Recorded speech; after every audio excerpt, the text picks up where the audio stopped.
The day Nora Voss buried her second husband, the town of Caldera Flats decided it had seen enough. It wasn't said to her face, not exactly. It was said in the way things are said in small towns, which is sideways and in pieces, each piece small enough to deny and together large enough to crush. It was said in the way Mrs. Alden Pruitt angled her body at the graveside, so that her back was nearly to Nora, and in the way the Hargrove boys stepped off the boardwalk to let her pass that afternoon, as though proximity itself carried a risk. It was said most plainly by Dale Cutter, who ran the feed and dry goods, when Nora came in 3 days after the funeral to settle Thomas Voss's account and ask about extending her own. Dale Cutter set both hands flat on the counter and looked at her with the particular expression of a man delivering bad news he has already made peace with. He was not unkind, exactly. He was the kind of man who confused practicality with mercy, he said. Thomas's account was settled. That was fine. He appreciated it. But as for extending credit to the Voss property going forward, he didn't see how he could do it. 2 husbands in 4 years was a hard run of luck, and hard luck had a way of spreading out from a person, same as a fire spreads out from where it starts, and he had a business to think about. Nora stood across the counter from him, with her hands folded over her purse and her chin level in the way of a woman who has decided in advance not to fall apart. She was 31 years old. She had come to Caldera Flats at 26 as the wife of Edmund Hale, who died of a fever in the second winter. She had stayed because there was nowhere else to go, and because she had put her hands into this land and did not know how to take them back out. She had married Thomas Voss 2 years later because he was decent, and the winters were long, and the ranch needed 2 people to run it. Thomas had been thrown from a horse in April, and the ground had been hard, and that was that. She had not cried at either funeral, not because she was cold, but because she had learned early, in the orphanage in Wichita where she had spent the years between 8 and 16, that crying in front of people who are watching to see what you will do is a thing you do not give them. She thanked Dale Cutter. She walked out of the feed store with her purse in her hands and her chin exactly where it had been. She did not see the man leaning against the post at the far end of the boardwalk, watching. Or rather, she saw him the way you see a fence post or a water trough, as a thing in your peripheral vision that you do not assign meaning to. He was tall and dark-haired, and he had a stillness about him that was not laziness. He had been in the feed store himself, waiting to settle his own account, and he had heard every word Dale Cutter said. His name was Callum Reese. He ran the Reese Ranch, 4 miles north of town, 260 acres of grass and creek bottom that he had been working alone for the past 2 years since his wife May had died of a difficult birth, taking the child with her. He had 2 children from before, a boy of 9 named Eli and a girl of 6 named Wren. He had a hired hand who was leaving at the end of the month for his sister's place in Colorado. He had more land than one man could manage, and 2 children who needed more than one man could give. He watched Nora Voss walk down the boardwalk and turn the corner toward the livery without looking back at the feed store. He thought about it for the rest of the afternoon, which for Callum Reese was a long time to think about anything. By the following morning, he had decided. He was not a man who once decided took very long to act. He drove his wagon into town, left it at the livery, and walked the half-mile out to the Voss property on the South Road. The place looked like what it was, a ranch that had lost its second hand. The kitchen garden was overgrown at the edges. A section of fence along the near pasture leaned at an angle that would not last another month. The porch step, the second one up, was split clean through the middle and had been propped with a flat stone underneath to keep it from giving way entirely. Nora was in the yard splitting wood when he came through the gate. She stopped when she saw him, the axe handle resting against her hip, and waited with the patience of someone who has learned that waiting costs less than asking. He introduced himself. She said she knew who he was. He said he expected she did. Then he said what he had come to say, plainly and without preamble, because he did not know another way to say things. He said he had more land than he could work, and 2 children who needed looking after, and a house that needed a second pair of hands. He said he was not asking for anything that wasn't fair. He would pay a wage, the same as he'd pay any hand, plus room and board. It would be hard work. He was not going to tell her otherwise. She could stay as long as it suited her and leave when it didn't, and he would give her a week's pay on top of whatever she'd earned when she went. He said all of this looking at a point just past her left shoulder, the way a man speaks when he is trying to make an offer sound like a business arrangement and not like the thing it actually is, which is a hand extended to someone standing at the edge of something. Nora looked at him for a long moment. There was something moving across her face that she set aside. She said, "Can you cook?" He said no. She said, "All right," she would come. He nodded once, said he'd send the wagon Friday morning, and walked back out through the gate the way he'd come. She watched him go. Then she set the axe back against the woodpile and went inside to start packing. By Friday, she had 2 trunks and a satchel. One trunk held clothes and linens. The other held her kitchen things, the iron pot, the good knives, a small tin recipe box that had belonged to the woman who ran the orphanage kitchen in Wichita. A woman named Mrs. Cord, who had been the first person to teach Nora that feeding people was a form of authority. The satchel held her personal things. She carried it herself and set it under the wagon seat where it rode the 4 miles north without incident. The Reese Ranch was larger than the Voss place and in better repair, though it had the particular look of a house where someone had been doing their best for a long time without quite enough help. The curtains in the front room were clean but faded. The kitchen was functional and cold. The wood box beside the stove was low. Callum Reese met her at the wagon and helped with the trunks without comment. The 2 children stood on the porch.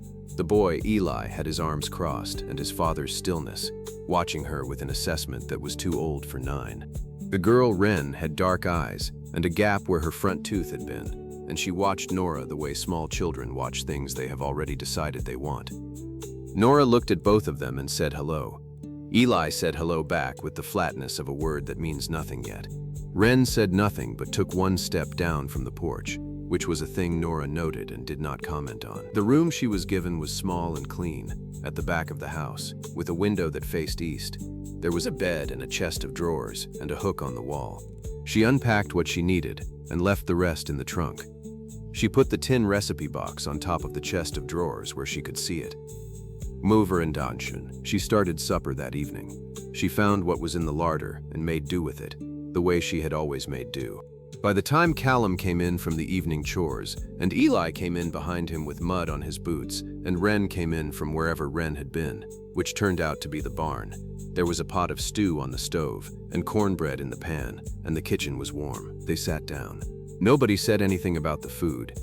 Eli ate with the focused silence of a hungry boy who has decided not to be impressed. Wren ate with both hands and looked at Nora over the rim of her bowl with those dark eyes. Callum said, "This is good." Nora said, "Thank you." That was the whole of it. But something in the room had shifted slightly, the way a door shifts when the latch catches. Not a dramatic thing, just the small sound of something settling into place. The first week was work, plain and continuous. Nora cooked 3 meals a day and kept the kitchen and learned the rhythms of the house. She found where things were and where they should be, and made small adjustments that she did not announce. She moved the flour bin closer to the work surface. She found a better pot hook in the back of the cabinet and hung it where it was useful. She repaired a split in the curtain hem in the front room with thread from her satchel, and when she was done, you could not tell where the split had been. Callum Reese worked from first light until the light was gone, the way men do when the land is their whole occupation. He came in for meals and ate and went back out. He said what needed to be said and nothing extra. He was not unfriendly. He was simply a man who had pared himself down to what was necessary and had not yet found a reason to add anything back. Eli watched her, not with hostility exactly, but with the careful attention of a child who has learned that things can be taken away and who is not yet ready to believe that this one will stay. He did his chores without being told, and he did his lessons at the kitchen table in the evenings, and he did not ask her for anything. Wren, by the end of the first week, had taken to sitting on the kitchen stool while Nora cooked, watching with the focused interest of a small person learning a trade. She asked questions. "What is that? Why do you do it that way? What does that smell like when it's done?" Nora answered each one plainly and without shortening the answer for the age of the asker.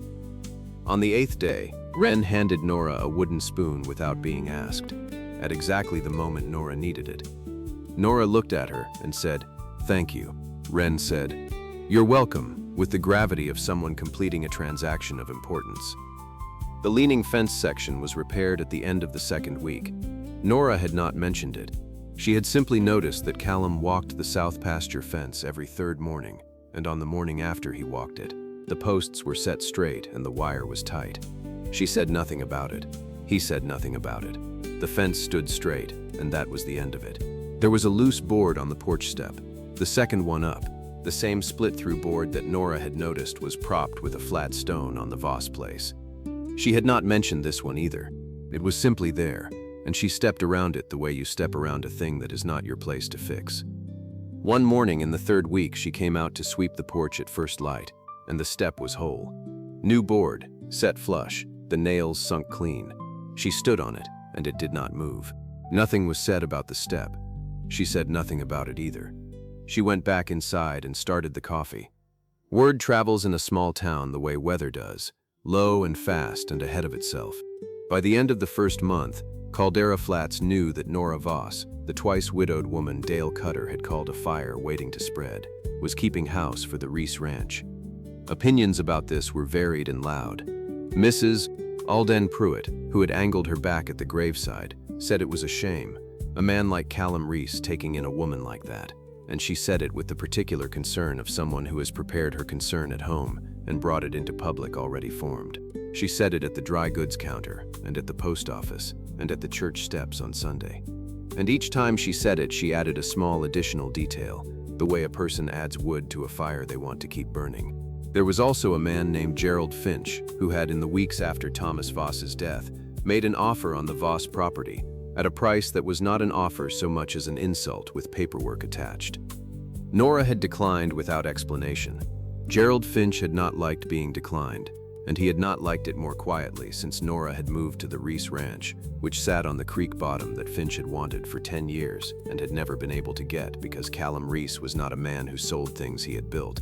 Gerald Finch and Mrs. Pruitt were not friends, exactly, but they were the kind of people who find each other useful, and in a town the size of Caldera Flats, useful is close enough to friendship to serve the same purpose. None of this reached Nora directly. It reached her the way cold reaches you through a wall, not as a specific thing, but as a general lowering of temperature that you learn to dress against. She dressed against it by doing her work well and keeping her face composed and not explaining herself to anyone who had not asked her a genuine question. Ely thawed on a Tuesday in the fourth week.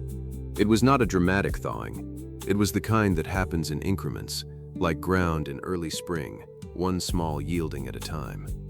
He had been struggling with his arithmetic at the kitchen table, and had been struggling with it silently in the way of a boy who will not ask for help from someone he has not yet decided to trust.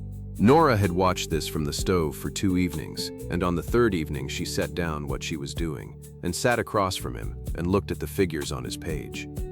She said, "You're doing the carrying wrong. Here, look," she showed him once, with his own pencil on the margin of his page. He looked at it. He tried it. It worked. He looked up at her with an expression that was the beginning of something he was not ready to name. He said, "Oh," she said, "it's a small thing once you see it." He said, "Yeah." He went back to his work. She went back to the stove. But something had crossed between them that did not uncross. After that, he started leaving his boots at the back door, instead of in the middle of the kitchen floor, which was a thing she had never asked him to do and had never complained about. She noticed. She did not comment. She simply stopped stepping over them. It was a Wednesday evening in the 5th week when the thing happened that neither of them had named yet arrived in the room and made itself undeniable. Nora had been on her feet since before dawn. There had been a problem with one of the mares, a difficult thing that had required Callum in the barn most of the day, and Nora managing the house and the children alone, which she did without complaint. And by evening she was tired in the deep way that goes past the body and into something behind it. She had fed the children and gotten Wren to bed, and Eli had gone up on his own, and she had sat down in the chair by the front window to wait for Callum to come in so she could set his plate. She did not mean to fall asleep. She simply did. She woke to the sound of the front door opening quietly, and Callum coming in with the particular care of a man trying not to disturb a house that is resting. He stopped when he saw her in the chair. She was still half asleep and had not yet arranged her face into what it needed to be, and so for a moment she was just herself, tired and plain and real, with her head tipped slightly against the wing of the chair and the lamplight on her face. He stood in the doorway for a moment. Then he went to the kitchen and got his plate himself, and he ate standing at the counter so as not to wake her with the sound of the chair. When he was done, he set the plate quietly in the wash basin and went to the door of the front room and looked at her again. He took the blanket from the back of the settee and set it over her, carefully, the way you cover a sleeping child. Then he went upstairs. Nora was not fully asleep. She had heard all of it. She lay still under the blanket and looked at the ceiling and felt something move through her that she did not have a name for yet, or rather had a name for and was not ready to use. In the morning, neither of them mentioned it. She made breakfast and he came down and ate and went out to the barn. But something had changed in the air of the house, some quality of the silence between them, and both of them knew it, and neither of them said so, and the knowing sat between them like a warm stone. Wren said the thing on a Sunday morning 3 days later. They had come back from church, all 4 of them, in the wagon. It was a cold morning, the kind that comes in off the ridge in late October with a particular intention, and Wren had fallen asleep against Nora's arm on the ride home, with her cheek pressed into the wool of Nora's coat and her breath making small clouds in the cold air. When they reached the ranch and Callum lifted Wren down from the wagon, she woke halfway and looked at Nora with the unfocused trust of a child not yet fully returned from sleep. She said, "Mama." Then her eyes cleared and she looked at Nora with the particular expression of a child who has said a true thing and knows it, and is waiting to see what the world does with it. The world, in this case, was Callum standing with his daughter in his arms, and Eli on the other side of the wagon, and Nora still sitting on the wagon seat with her hands in her lap. Nobody moved for a moment. Then Nora said, softly and without making a thing of it, "Come on then, let's get you inside." And Wren went with her, and Callum stood in the yard with his hands at his sides, and Eli looked at his father, and then looked at the house, and then looked at his boots. And the cold came down off the ridge and the light was going fast, pulling the color out of the fields before you were ready for it to leave. Callum stood there for a long time after they had gone inside. He understood what he felt. He had been understanding it for some weeks, in the quiet way you understand a thing you are not sure you have the right to. He was not a man who confused the comfort of a well-run house with something deeper. He knew the difference. He had known it for a while now, and he had set it aside every morning the way you set aside a tool you are not ready to use, and every morning it was still there. He went inside. Nora was at the stove with Wren on the stool beside her, and Eli was at the table, and the kitchen was warm and smelled of the Sunday roast she had put on before church. And it was all so ordinary and so exactly right that it cost him something to look at it directly. He said nothing. He hung up his coat and hat and sat down. The complication arrived on a Tuesday, the way trouble usually does, without ceremony. Gerald Finch came to the ranch in the late morning when Callum was out on the far pasture and Nora was alone in the house with Wren. He came in his good buggy, with his hat at the angle of a man who considers himself a reasonable person, and he knocked on the door, and when Nora opened it, he said he had come to talk about the Voss property. Nora said the Voss property was not her concern anymore. She had left it. Finch said that was the thing. She hadn't, not legally. Thomas Voss had died without a clear will, and the property was still in question, and there were papers that needed signing, and he was prepared to be generous, more generous than before. Nora said she had a lawyer in Harlan handling the Voss estate, and any papers that needed signing could go through him. Finch said lawyers made things complicated and expensive, and he was trying to save her the trouble. Nora said she appreciated that, and she would let her lawyer know. There was a silence in which Finch looked past her into the house, taking in the kitchen and the stool where Wren was sitting, and the general air of a woman who had made herself at home in a place he had wanted for a long time. He said, "It's a curious situation, a woman alone in a man's house. People talk," Nora said. "People do." Finch said he was only thinking of her reputation, which was already a tender subject given. Nora said, "Thank you for stopping by," and she closed the door. She stood on the other side of it with her hands flat against the wood for a moment. Then she turned around, and Wren was watching her from the stool with those dark eyes. Nora said, "How do you feel about biscuits?" Wren said, "I feel good about biscuits." Nora said, "Then let's make some." She told Callum that evening, plainly and without drama, what Finch had said and what she had said back. She told him about the lawyer in Harlan. Callum listened with his elbows on the table and his coffee cup between his hands. He said, "Has the lawyer in Harlan got what he needs?" She said yes. He said, "All right." He turned the coffee cup once in his hands. He said, "Finch won't stop." She said, "I know." He said, "I'll go see him." She said, You don't need to do that on my account." He looked at her then, directly, for a moment longer than he usually allowed himself. He said, "I know I don't need to." She looked back at him. Something passed between them that neither of them spoke. Then he picked up his coffee cup and she picked up hers, and that was the end of the conversation, but it was not the end of the thing. Mrs. Pruitt's campaign had been building for some weeks in the particular way of campaigns run by people who mistake persistence for righteousness. She had spoken to the minister, who was a mild man and had listened with the expression of someone waiting for a point that does not arrive. She had spoken to the wives of the two men on the town council, with more effect. She had spoken to anyone who would stand still long enough, and in a small town in the middle of a slow October, that was a considerable number of people. The result was a general low-grade pressure, the kind that does not announce itself, but that you feel in the way people's eyes move when you walk into a room, and in the pauses before greetings, and in the way conversations stop and restart in a different key. Nora felt it every time she came to town for supplies. She felt it, and she dressed against it, and she did not bend. The thing that broke it open happened at the Harvest Social, which was held in the second week of November in the yard behind the church. It was the kind of event where the whole town came, and the whole town watched, which was either its best or its worst quality depending on what you were about to do. Callum had not planned to go. He was not a social man, and the Harvest Social was a social event. But Eli had been asked to help carry tables, and Wren had been told by her friend Clara that there would be molasses candy, and so they went, all four of them, in the wagon, arriving in the early evening when the lanterns were just being lit. Nora was aware of the watching from the moment they stepped down from the wagon. She was aware of Mrs. Pruitt near the refreshment table with two other women, and of the way the watching had a quality to it that was different from the usual curiosity, sharper, more prepared. She kept her face composed. She helped Wren find Clara. She spoke to the people who spoke to her, and did not seek out those who didn't. It was Gerald Finch who made the move, because Gerald Finch was a man who had decided that a public place was an advantage, and had miscalculated whose advantage it actually was. He came across the yard toward Callum with his hat in his hand, and his voice at the volume of a man who wants to be overheard, and he said he was glad to run into Reese. He'd been wanting to talk about the Voss property, and about the situation at the ranch, and he said situation in the way that made it mean something else, something with Nora's name on it. The yard was not silent, exactly, but it had the quality of a held breath, the kind that comes over a crowd when it senses that something is about to be decided. Callum looked at Finch for a moment.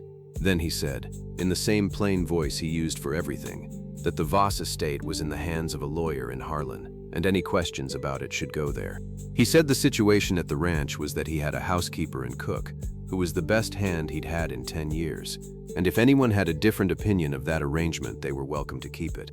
Finch said, "Now, Callum, you have to think about what people are saying. A widow woman with a reputation for..." Callum said, "I know what people are saying." He said it quietly, the way he said most things, but there was something underneath it that was not quiet at all, and the yard felt it. He said, "Nora Voss came to my ranch and worked hard and kept my house and looked after my children, and I have not seen one thing in 4 months that a decent person would fault. 2 men died. That's not a woman's doing. That's hard luck, and hard luck is not a character flaw, and I will not stand here and let you talk about her like it is." The yard held its breath. Finch said something else, something about the papers and the property, and Callum said the papers were in Harlan, and this conversation was over, and he said it in a way that was final without being loud. And Finch looked at the faces around him and found them less sympathetic than he had expected, and he put his hat back on and walked away. Mrs. Pruitt, at the refreshment table, said nothing. She turned back to the table and began rearranging things that did not need rearranging. Nora had been standing 20 feet away, near the edge of the lantern light, and she had heard all of it. She was standing with her hands folded at her waist and her chin level, and her face doing what she needed it to do, which was not very much, because what she felt was not something she was trying to hide so much as something she was trying to hold carefully. The way you hold water in cupped hands, aware that the slightest wrong movement will lose it. Callum came to stand beside her. He did not look at her, and she did not look at him. They stood together watching Wren chase Clara across the yard in the lantern light. After a while, he said, "I hope that wasn't unwelcome," she said. "It wasn't," he said. "All right." They stood there a while longer. The fiddle started up on the far side of the yard, and someone laughed, and the social went on around them. And the cold came down off the ridge again, and neither of them moved. It was 3 weeks later, on a morning when the first real frost had come in overnight and left the grass white and the air sharp and the light thin and clean, that Callum came in from the early chores and found Nora at the kitchen table with her coffee cup and the tin recipe box open in front of her, looking at the cards inside the way you look at something you have carried a long time and are deciding what to do with. He poured his coffee. He sat down across from her. He looked at the recipe box and then at her. He said, "I want to ask you something." She looked up. He said, "I've been thinking about it for a while. I'm not asking because of what happened at the social, or because of Finch, or because of anything except that it's what I want and I think it might be what you want, and I could be wrong about that, and if I am, you can tell me, and nothing between us has to change." He set his coffee cup down and looked at her directly. He said, "I'm asking you to stay, permanent, as my wife, if that's what you'd want. I know you've had hard years, and I know this place is not without its difficulties, and I know you have reason to be careful. I'm not asking you to decide right now. I'm not asking you to decide today or this week. I want you to have the time to think it through and be sure, and whatever you decide, I will not make it hard for you." He stopped. The kitchen was very quiet. Outside, a bird moved in the pines at the edge of the yard and was still. Nora looked at him for a long moment. She looked at him the way you look at a thing you have been looking at sideways for a long time and are finally looking at straight. She said, "Callum." He said, "Yes." She said, "I don't need more time." She said, "Yes. That's what I want." He was still for a moment. Then something moved across his face that he did not set aside. He reached across the table and put his hand over hers, and she turned her hand over and held it, and outside the frost was melting off the grass in the thin morning light, and the pines were still, and the kitchen held its warmth around them. Eli came down the stairs and stopped in the doorway and looked at his father's hand over Nora's on the table. He looked at this for a moment with the careful assessment that was his particular quality. Then he said, "Is there breakfast?" Nora said, "There is." He came in and sat down, and that was that. By the time the winter settled in for good, with the heavy snow that came before Christmas and stayed, the Reese Ranch had the look of a place that had found its proper shape. The kitchen was warm from before dawn until after dark. The wood box was never low. The curtains in the front room were new, a bolt of blue cotton that Nora had found at the dry goods store in Harlan on the trip they made to see the lawyer, who had resolved the Voss property matter in a way that was final and not in Gerald Finch's favor. Finch did not come to the ranch again. He did not speak of the matter publicly. He was simply quiet about it, which in a small town is as close to an apology as such people generally come. Mrs. Pruitt stopped saying what she had been saying, which the town noticed, and her silence on the subject was its own kind of statement. She did not speak to Nora warmly, but she spoke to her, which was a change, and change in a small town is sometimes all you get and is sometimes enough. The wedding was small, in the front room of the ranch on a Saturday in December, with the minister and 2 neighbors and Eli and Wren. Eli stood beside his father with his arms at his sides and his face serious and his boots clean. Wren wore her good dress and stood beside Nora and held her hand with both of hers, with the grip of someone who has decided and is not letting go.